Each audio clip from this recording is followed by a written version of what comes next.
confirme que les Américains sont trop gentils. François me pointe le bus en disant que c'est celui-là qu'il faut qu'on prenne pour aller à l'aéroport. Et le mec s'est carrément arrêté alors qu'il était déjà parti. Il nous a klaxonné, il a fait venez, venez. Et du coup, genre il nous a attendus. C'est pas trop adorable quand même. C'est trop gentil. Et du coup, en plus c'est une navette qui est gratuite. Donc c'est trop bien. Et voilà. Donc là on a une vingtaine de minutes de bus et c'est parti. Quand on disait la gentillesse des Américains.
Avec François, on est des enfants. C'est des trucs pour faire le vent.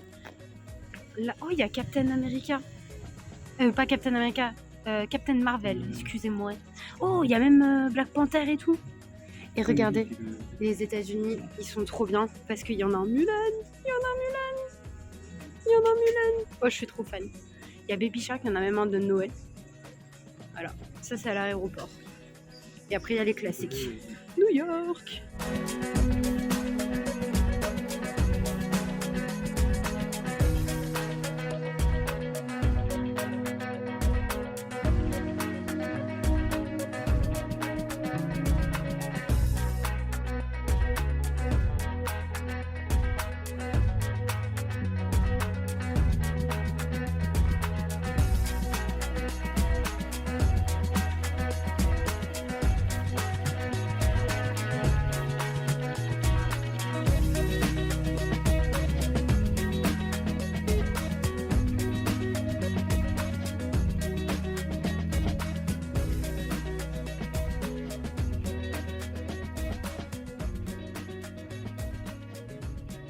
Ça y est, nous sommes principalement en voix off maintenant, voire carrément à 100% en voix off, puisque nous n'étions pas tout seuls pendant ces vacances au Canada. Nous étions avec donc Dylan, comme je vous avais déjà dit. Là, actuellement, vous êtes en train de me voir tranquillou, en train de regarder toutes les possibilités de films qu'on pouvait regarder. Clairement, il n'y avait pas des masses d'heures d'avion. On avait 1h30, si je ne me trompe pas, un petit peu moins. Voilà, c'est le moment où on va décoller. Voilà, clairement, on part de New York, il fait moche, donc aucun regret. Et c'est clairement le moment aussi, je m'y attendais pas en fait, vraiment, j'ai vécu le pire trajet en avion de toute ma life, vraiment. Là, on décolle et je m'attendais vraiment pas à faire la meilleure crise d'angoisse de ma life. Très clairement, c'était une catastrophe.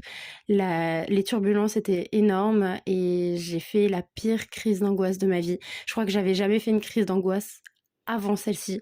En tout cas, je n'avais jamais réalisé ce que c'était une vraie crise d'angoisse. Voilà, pour pas vous cacher la chose. J'étais dans un état pathétique, je pleurais comme un gros bébé et François essayait de me rassurer. Mais là, c'était juste avant les turbulences et juste avant ma crise d'angoisse. Voilà, voilà, je faisais genre. Je regardais un film, voilà, La famille Adams. Mais non. Et là, maintenant, j'ai coupé et j'avais terminé ma crise d'angoisse, j'avais essayé de me calmer et j'essayais de me concentrer, de me dire, allez Malo, essaye de faire des jolies prises de vue puisque ça y est, vous voyez le Canada. Voilà, ça y est, les premières prises de vue du Canada, ça change de New York et j'arrivais un peu plus à respirer, mais j'avais juste une hâte, c'était qu'on sorte. Nous sommes arrivés donc au Canada, nous avons fait tous les papiers, la douane, etc. C'était assez long et là j'avais enfin les pieds sur terre, je pouvais respirer, j'étais à l'extérieur et c'était les premiers moments au Canada. l'air du Canada, de la nature. J'étais trop, trop, trop contente, voilà, avec les magnifiques paysages. Et je vous avoue qu'on n'a pas fait grand-chose. J'ai essayé de me remettre de mes émotions parce que j'étais exténuée, clairement exténuée. François était comme un enfant à retrouver son meilleur pote. On a bien mangé, c'était très très bon. J'ai plus le nom du resto, mais c'était incroyablement bon. Sur 10 ans, c'est même pas suffisant. T'as des maisons qui sont entre, je pense dans le quartier entier, tu dois avoir entre 2 millions et 6 millions. Et du coup, après ces très jolies maisons, nous sommes partis nous coucher et franchement, j'étais exténuée, j'ai dormi comme un gros bébé. Voilà. Sur ce premier vlog au Canada entre gros guillemets, puisque c'était plus le transport et l'arrivée, est terminé. Je vous fais d'énormes bisous et demain, ça continue.